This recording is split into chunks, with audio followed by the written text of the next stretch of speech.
नमस्कार। आप सबका स्वागत है मेरे इस चैनल साहित्य दर्पण में। साहित्य के दर्पण में आज हम सुनो एक कहानी की श्रृंखला में फणीश्वर नाथ रेणु जी की कहानी सुनेंगे, जिसका शीर्षक है पहलवान की ढोलक। फणीश्वर नाथ रेणु जी के बारे में थोड़ा सा परिचय हम कर लेते हैं। इनका जन्म 4 मार्च सन 1921 को औराही हिंगना में पूर्णिया जिले के अररिया नामक गांव में बिहार में हुआ। प्रमुख रूप से इनकी जो रचनाएं हैं वो उपन्यास है और कुछ कहानी संग्रह है, कुछ संस्मरण हैं और कुछ रिपोर्टाज है। इनका निधन 11 अप्रैल सन 1977 को पटना में हुआ। फणीश्वर नाथ रेणु जी हिंदी साहित्य में आंचलिक उपन्यासकार के रूप में प्रतिष्ठित हैं। जब इनका पहला उपन्यास 1954 में प्रकाशित हुआ, मैला आंचल, जहां से इन्हें आंचलिक उपन्यासकार की उपाधि से नवाजा गया। मैला आंचल पूर्णतः अंचल पर आधारित है, लेकिन आज हम इनकी जिस कहानी को देखेंगे उस कहानी का शीर्षक है पहलवान की ढोलक। तो लीजिए, आपके लिए प्रस्तुत है ये कहानी। जाड़े का दिन, अमावस्या की रात, ठंडी और काली।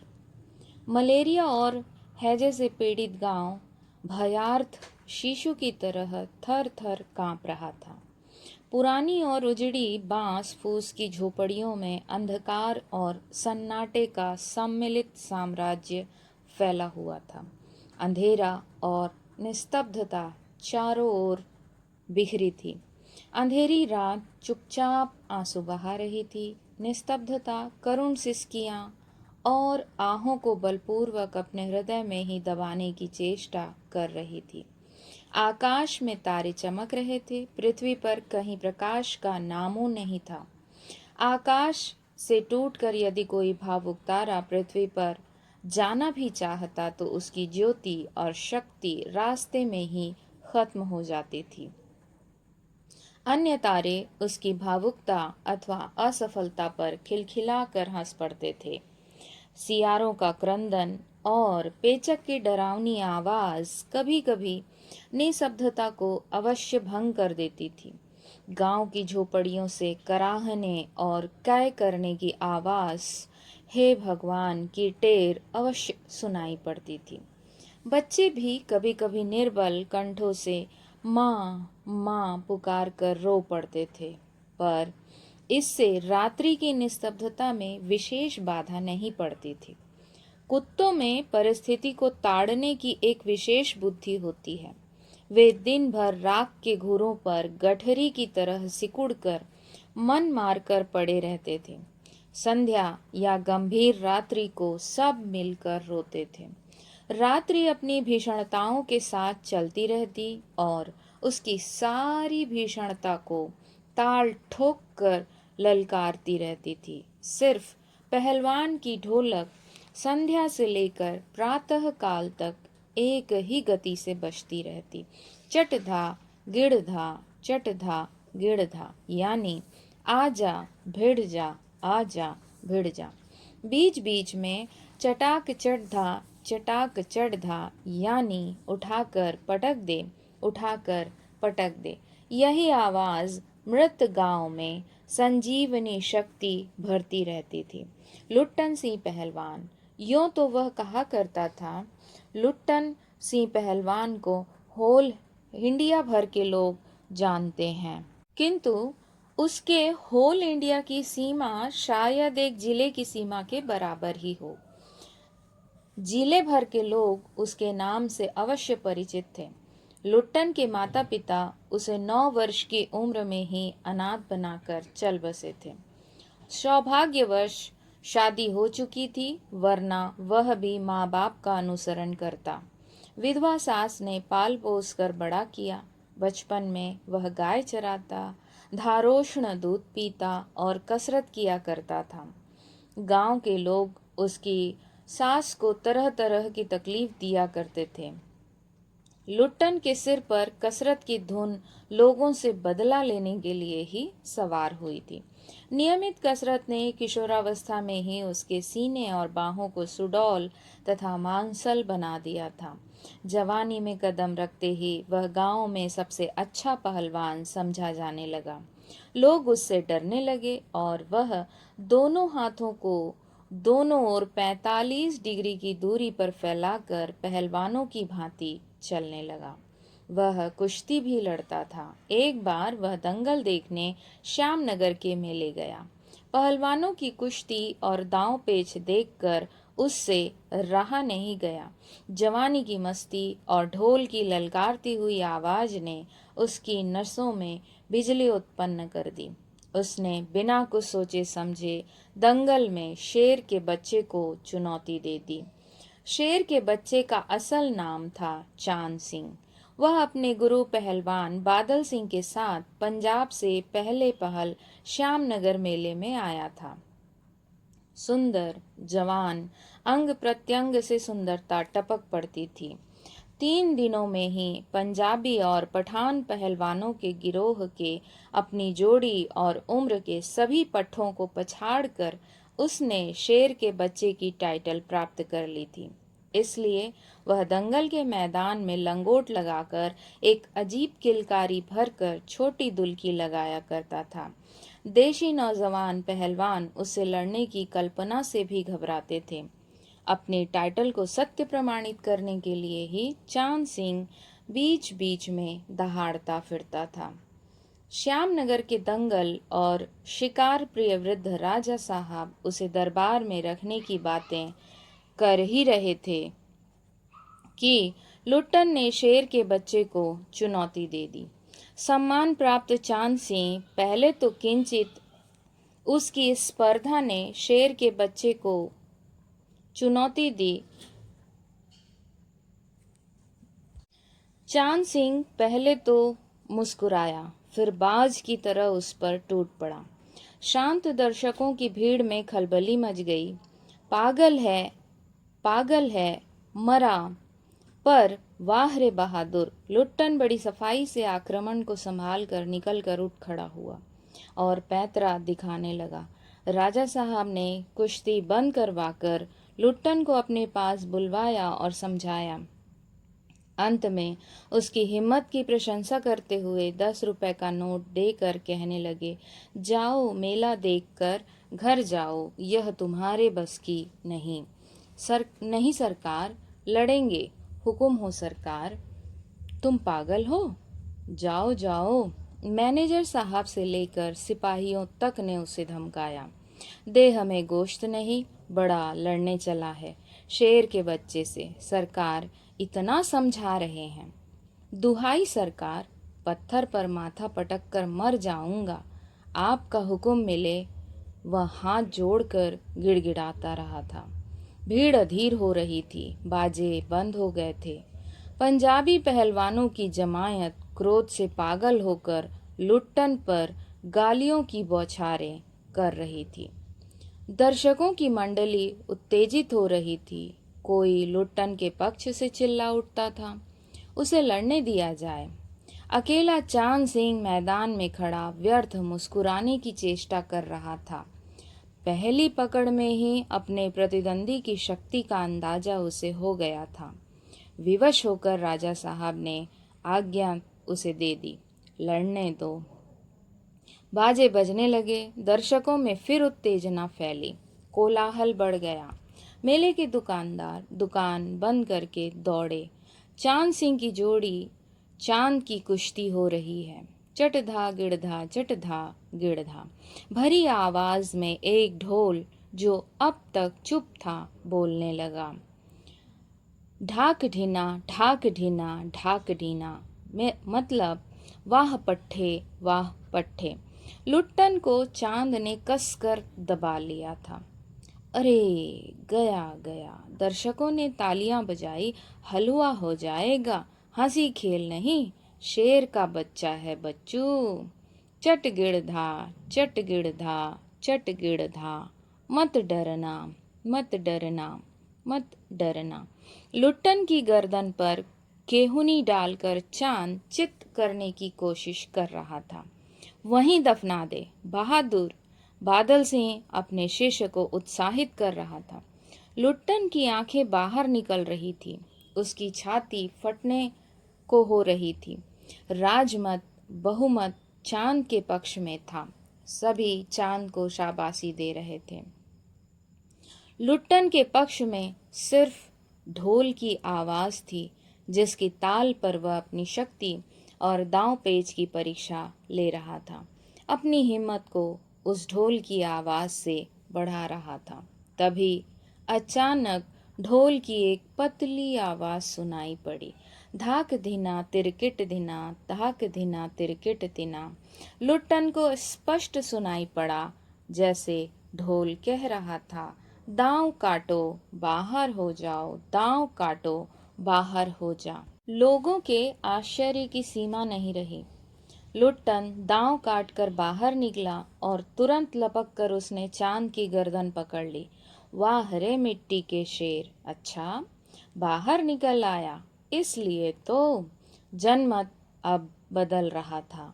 मोटी और भौंडी आवाज वाला ढोल बज उठा।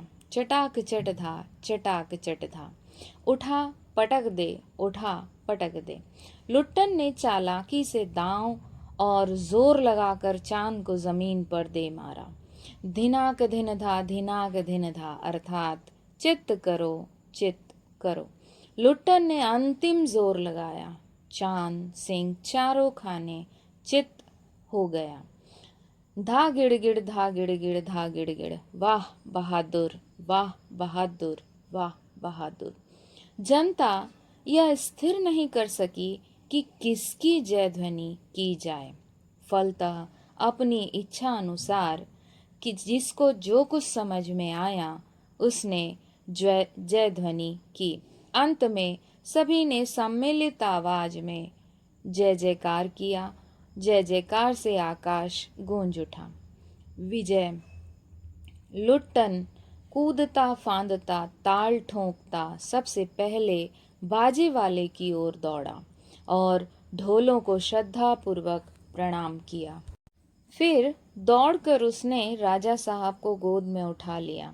राजा साहब के कीमती कपड़े मिट्टी में सन गए।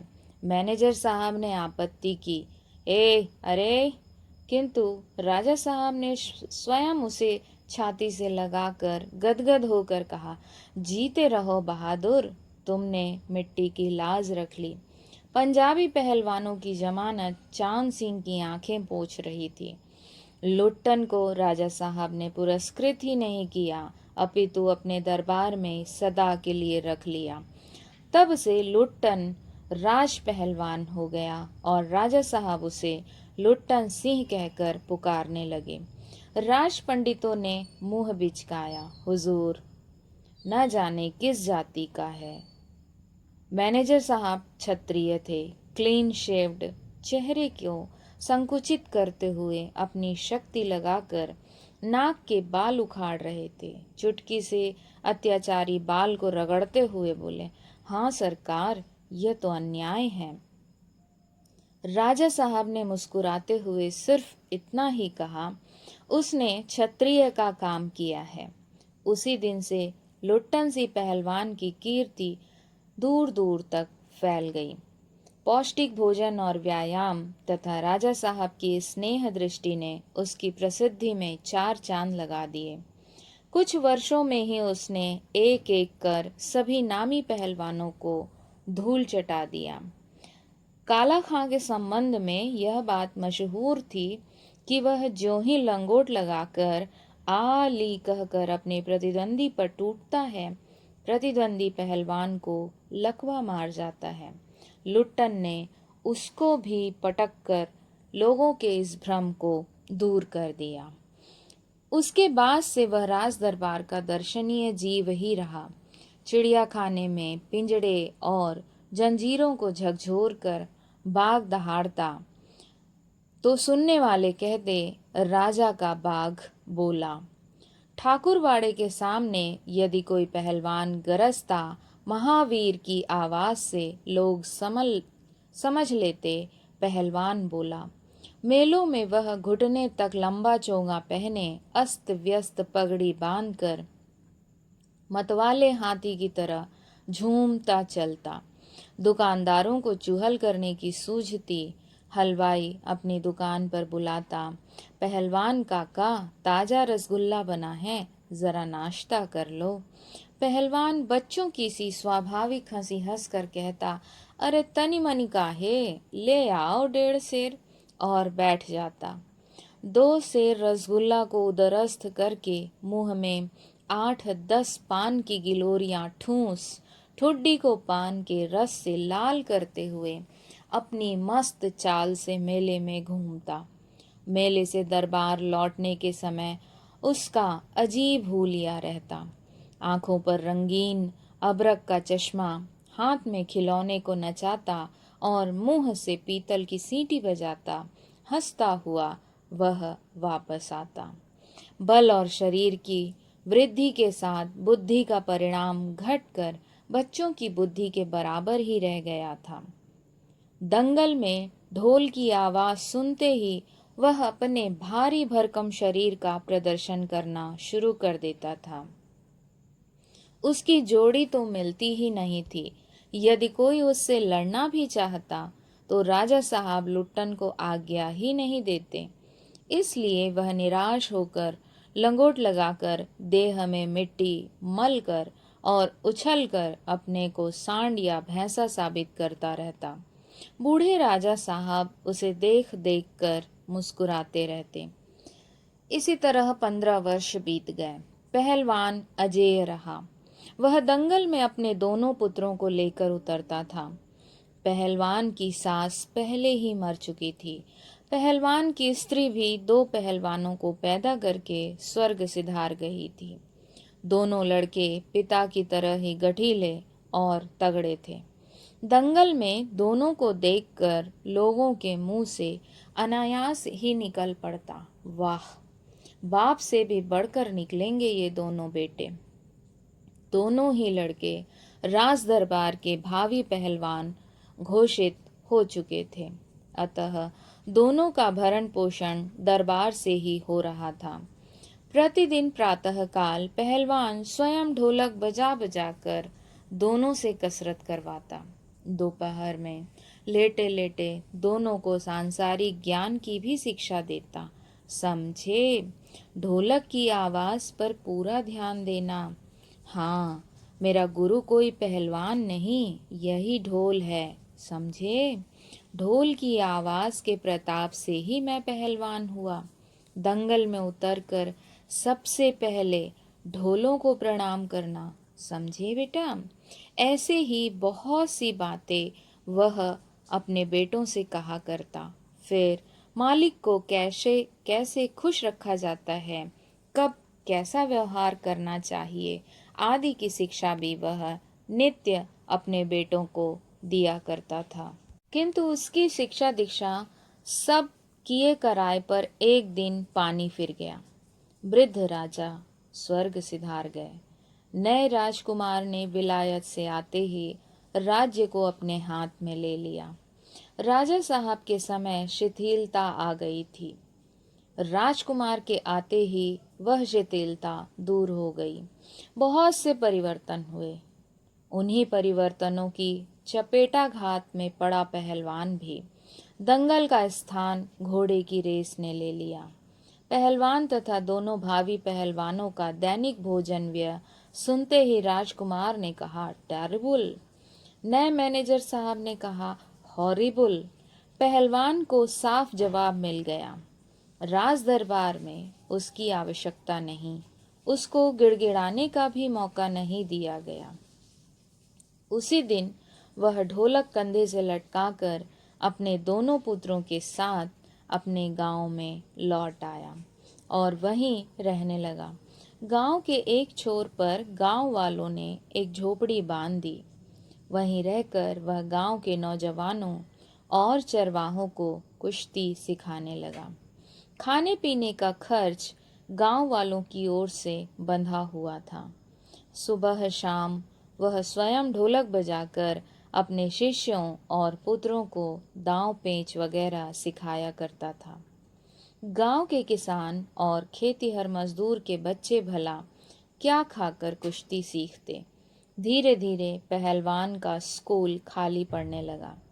अंत में अपने दोनों पुत्रों को ही वह ढोलक बजा बजा कर लड़ाता रहा और सिखाता रहा। दोनों लड़के दिन भर मजदूरी करके जो कुछ भी लाते उसी में गुजर होती रही उनकी।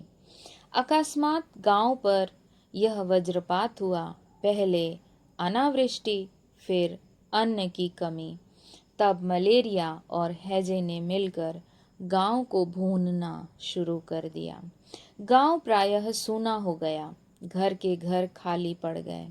रोज 2-3 लाशें उठने लगी। लोगों में खलबली मची। दिन में तो कलरव, हाहाकार तथा हृदय विदारक रुदन के बावजूद भी लोगों के चेहरे पर कुछ प्रभा दृष्टिगोचर होती थी।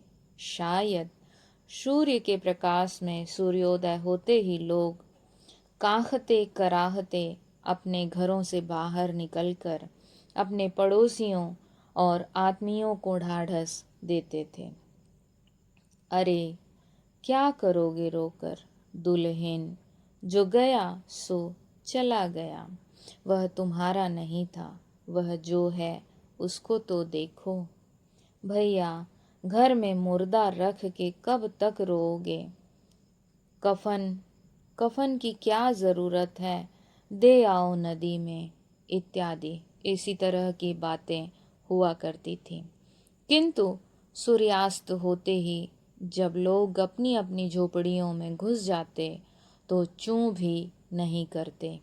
उनकी बोलने की शक्ति भी जाती रहती थी। पास में दम तोड़ते हुए पुत्र को अंतिम बार बेटा कहकर पुकारने की भी हिम्मत माताओं में नहीं होती थी। रात्रि की विभीषिका को सिर्फ पहलवान की ढोलक ही ललकार कर चुनौती देती रहती थी।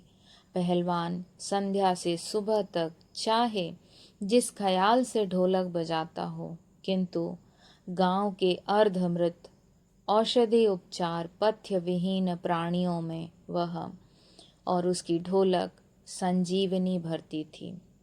बूढ़े बच्चे जवानों की शक्तिहीन आंखों के आगे दंगल का दृश्य नाचने लगता था।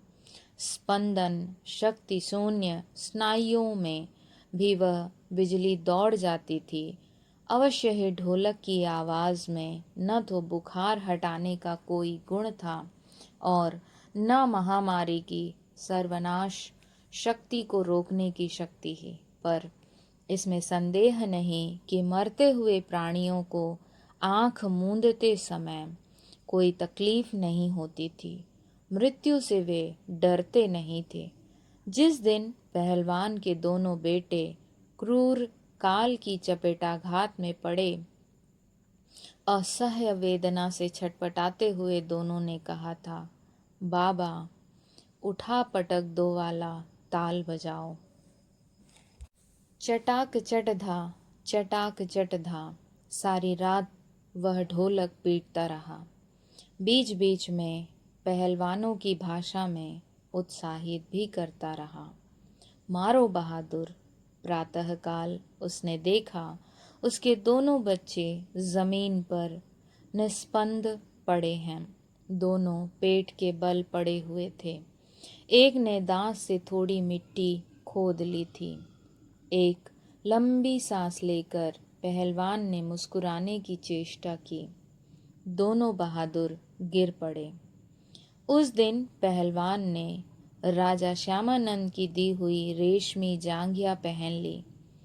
सारे शरीर में मिट्टी मलकर थोड़ी कसरत की। फिर दोनों पुत्रों को कंधों पर लाद कर नदी में बहा आया। लोगों ने सुना तो दंग रह गए। कितनों की हिम्मत टूट गई। किंतु रात में फिर पहलवान की ढोलक की आवाज़ प्रतिदिन की भांति सुनाई पड़ी। लोगों की हिम्मत दुगनी बढ़ गई। संतप्त पिता माताओं ने कहा, दोनों पहलवान बेटे मर गए, पर पहलवान की हिम्मत तो देखो, 1.5 हाथ का कलेजा है। 4-5 दिनों के बाद एक रात को ढोलक की आवाज़ नहीं सुनाई पड़ी। ढोलक नहीं बोली। पहलवान के कुछ दिलेर किंतु रुग्ण शिष्यों ने प्रातःकाल जाकर देखा, पहलवान की लाश चित पड़ी है। आंसू पोंछते हुए एक ने कहा, गुरुजी कहा करते थे कि जब मैं मर जाऊं तो चिता पर मुझे चित्त नहीं, पेट के बल सुलाना।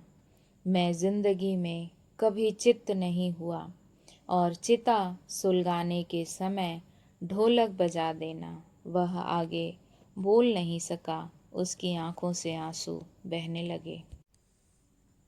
तो ये थी फणीश्वर नाथ रेणु जी की कहानी पहलवान की ढोलक।